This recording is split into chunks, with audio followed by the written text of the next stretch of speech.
ప్రకాశం జిల్లా పొదలులో వైఎస్ జగన్ కు నిరసన శాఖ తగిలింది. సాక్షి డిబేట్ లో మహిళలపై అసభ్య వ్యాఖ్యలకు నిరసనగా నల్ల బెలూన్లు ప్లకార్డులతో మహిళలు ఆందోళనకు దిగారు. పొదిలి పొగాకు వేలం కేంద్రానికి వచ్చిన జగన్ మహిళలకు బహిరంగ క్షమాపణ చెప్పాలని డిమాండ్ చేశారు.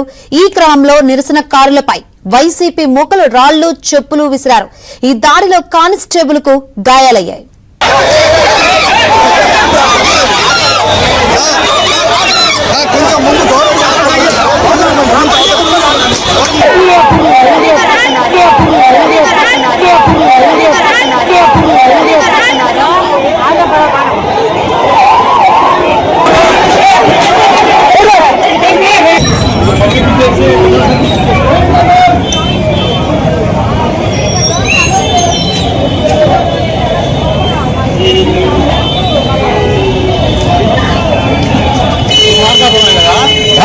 పొదిలి